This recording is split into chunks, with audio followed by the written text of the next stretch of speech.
Hello friends, DElEd प्रथम semester गणित विषय के अंतर्गत हम लोग आज सजातीय एवं विजातीय बीजगणित व्यंजकों का बोध कराएंगे। बोध अर्थात उसकी जानकारी, उसमें आपको जोड़ने भी मिल सकता है, घटाने को मिल सकता है, गुणा मिल सकता है, भाग मिल सकता है। देखिए, यह बहुत से बच्चों के लिए समस्या बन जाती है कि यह बीजगणितीय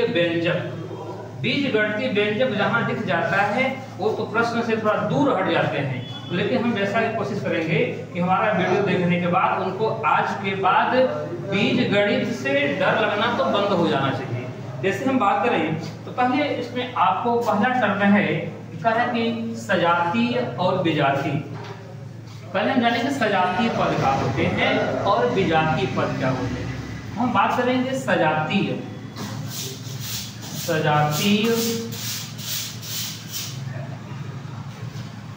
पद। इसको हम इंग्लिश में लाइक टर्म भी कहते हैं। इसको हम लाइक टर्म बोलेंगे, लेकिन लाइक में समान पद वाले। जैसे एग्जांपल लें, -10 xy 5 xy। अब देखा जाए तो इनके जो व्यंजक आपके xy हैं, ये दोनों पदों में क्या है, समान है। यानी दोनों पदों में समान है, यानी -10 xy और 5 xy। यानी हम सजातीय पद में क्या जोड़ेंगे, तो हम यहाँ अचर पद को नहीं जोड़ेंगे।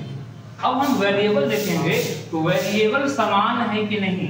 अब जैसे एग्जांपल में हम मान लीजिए कि 3x² y और दूसरा पद ले लें 5x² y, तो ये सजातीय है कि नहीं। तो हम सजातीय पद की बात करेंगे। देखा जाए तो इनके अचर पद अलग अलग हैं, 3 और 5 अलग अलग हैं, लेकिन हम बात करें यहाँ पर आपके x² y और x² y जो आपके पद दिए गए हैं, ये आपके बीजीय पद हैं। ये बीजीय पद आपस में क्या है, समान है। यानी कह सकते हैं कि आपका चर क्या होना चाहिए, चर समान हो।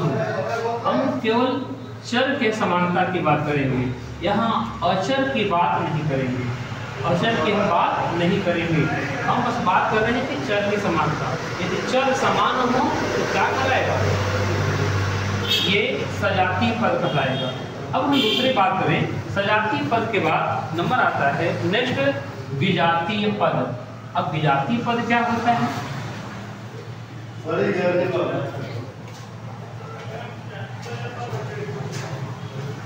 विजातीय पद, इसको हम अनलाइक टर्म या डिसलाइक टर्म भी कर सकते हैं। यह आपका विजातीय पद का मतलब है, यह आपका अनलाइक टर्म है। यानी अनलाइक टर्म में हम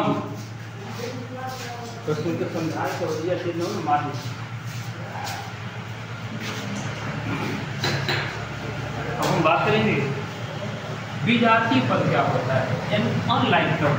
जैसे कि हम बात करें कि मुझे मिल जाए 10x² y और मिल जाए 10xy²।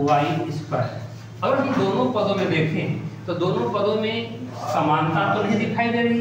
मैंने कहा कि चर को ही ढूंढना है, उसमें भी चर आपके क्या थे, समान थे, और इसमें चर आपके क्या होंगे, असमान होंगे। चर यदि असमान होगा तो वो विजातीय पद कहलाएगा। जैसे बात करें x² है, लेकिन इसमें क्या है, xy² है। यानी संख्याओं पर फोकस करना ही नहीं है, चिन्हों पर, संख्याओं पर। यानी आप माइनस हो, प्लस हो, उसमें कोई नंबर्स हो, उस पर ध्यान नहीं देना है। अब हमें ध्यान क्या देना है, केवल इन पे जो कि हमारे टर्म है, हमारे ये वाले x² और xy²। यानी हमारे जो कि चर हैं, इन चरों को हम ध्यान से देखें कि चरों में समानता नहीं होनी चाहिए। अब हम सजातीय विजातीय के बाद बात करेंगे बीजगणितीय व्यंजकों का। यानी सजातीय भी हो सकते हैं और विजातीय भी हो सकते हैं।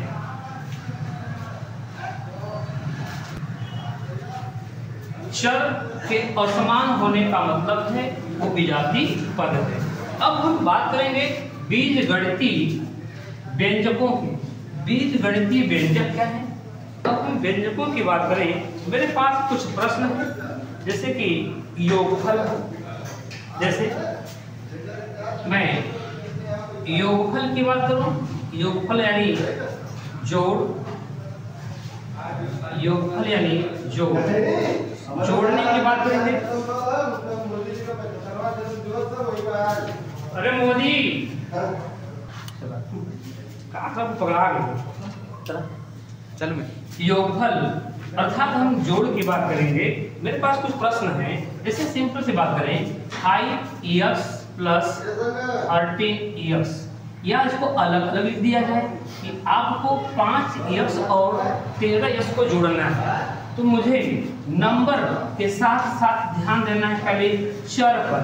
चर यदि समान होंगे तो जुड़ जाएंगे, चर समान होंगे तो उनके औचर आपस में जुड़ जाएंगे। देखो चर समान है, या इसको कह सकते हैं कि 5 आम हैं और 13 आम हैं, जोड़ेंगे तो 13 5 आपको 18 आम हो जाएंगे, यानी आपको 18 x हो जाएंगे। ये तो हम छोटा सा सैंपल दे रहे थे, आपके प्रश्न थोड़े बड़े बड़े भी हो सकते हैं। जैसे मेरे पास हैं कुछ प्रश्न हैं, जैसे 5 abc² plus 2abc² plus 3a² bc। अब इन्हें हमें जोड़ने की बात है, तो सबसे पहले जोड़ेंगे इसमें सजातीय पद कौन से हैं। अगर सजातीय पद होंगे तो इनके चर आपस में समान होंगे, उनको बड़ी आसानी से हम जोड़ सकते हैं। abc², यानी इसको हमने मान लिया कि ये भी आम है, ये भी आम है, तो 5 आम 2 आम यानी 7 आम, 7abc² प्लस ये आपका चर समान नहीं है, ये आपका चर डिफरेंट है, ये विजातीय पद हैं, तो इनको हम ज्यों का त्यों छोड़ देंगे, इनको ज्यों का त्यों हम छोड़ देंगे, ये हमारा जोड़ हो जाएगा। अगर सेम यही बात करें हम इनके घटाने की बात करें, तो घटाने की पिछली प्रोसेस वही है, लेकिन थोड़ा सा घटाने में क्या है, चिन्हों का ध्यान देना पड़ेगा। हम चिन्हों को थोड़ा सा लेकर चलेंगे। अब हम बात करेंगे योगफल के बाद हम घटाने की बात करेंगे। योगफल के बाद घटाने की बात, जैसे कि आपको हम घटाने की बात, घटाने को हम व्यवकलन भी कहते हैं, व्यवकलन या उसको माइनस। मेरे पास प्रश्न है 3a² प्लस 7 में से क्या घटाना है, तरह कि a² प्लस 13, a² प्लस 13 आपको क्या करना है, माइनस करना है। तो आप इनको जब भी लिखेंगे तो कैसे लिखेंगे, 3a² प्लस 7 माइनस जैसे ही लगाएंगे अगले पद को हम ब्रैकेट में कर लेंगे, a² प्लस 13, और यहाँ से क्या मिलेगा, 3a² प्लस 7। ब्रैकेट के बाहर जब भी माइनस वो अंदर का साइन क्या होता है, चेंज हो जाता है, यानी -a² माइनस 13। अब यहाँ पे देखा जाए कि अब हमें हल करने के लिए सजातीय पदों को ध्यान देना होगा। सजातीय पद होते हैं तो आपस में जुड़ जाएंगे या तो घट जाएंगे। तो 3a² में से यहाँ पे कोई नंबर नहीं है, तो यहाँ 1 मान लिया जाएगा, 1a², यानी 3a में से घटेगा 2a² और 7 माइनस 13 माइनस करेंगे कितना होगा, -6 हो जाएगा, यानी आपका ए आंसर हो जाएगा। या इसको थोड़ा सा और रूप देना चाहेंगे, इसमें कॉमन लेंगे, 2 कॉमन लेंगे तो हो जाएगा आपका a² माइनस 3, ये आपका आंसर हो जाएगा। तो जोड़ने घटाने के प्रक्रिया में थोड़ा सा अंतर है कि जब भी घटाइएगा तो अगले पद को ब्रैकेट में रखिएगा, क्योंकि अगला पद अगर 2 या 2 से अधिक होगा उसके साइन क्या होंगे, चेंज हो जाएंगे। यही पे ज्यादा गलती होती है, ये आपको 100% घटाने पे फोकस करना है।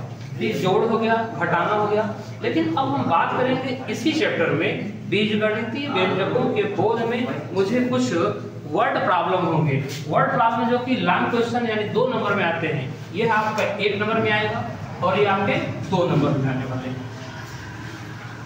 अब हम बात करें इसमें, मेरे पास छोटा सा प्रश्न है, कह रहा कि एक आयत का परिमाण एक आयत का परिमाप, एक आयत का परिमाप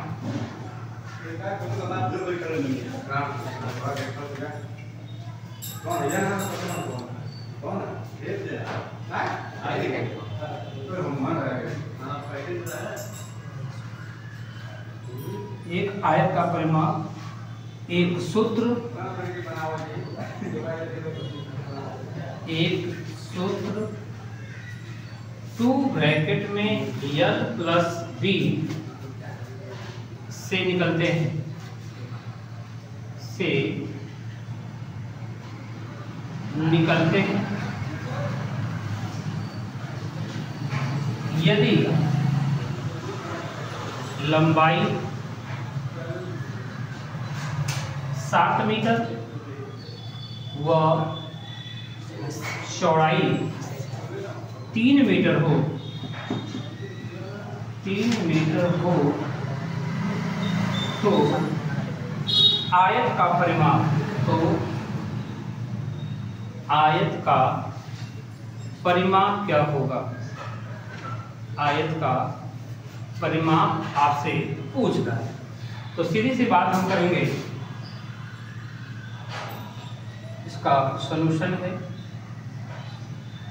ये कोई ऐसा प्रश्न नहीं है, साफ साफ दिया है एक आयत का परिमाप। आयत का परिमाप हम यहाँ नोट कर लेते हैं। आयत का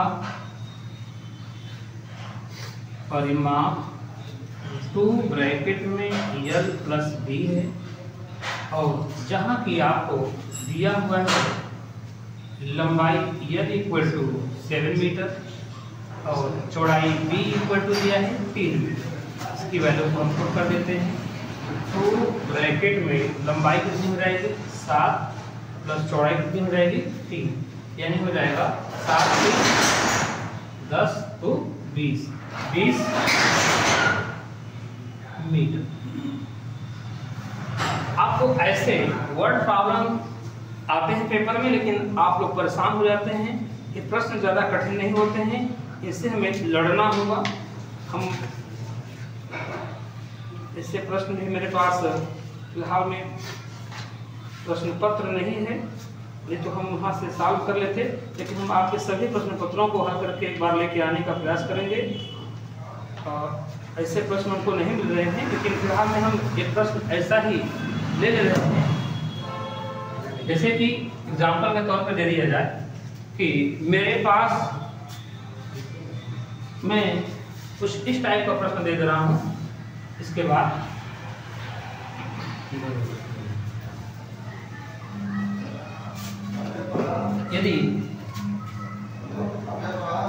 यदि मेरे पास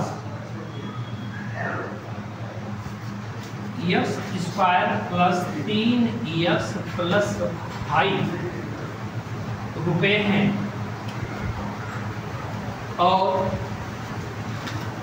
उसमें से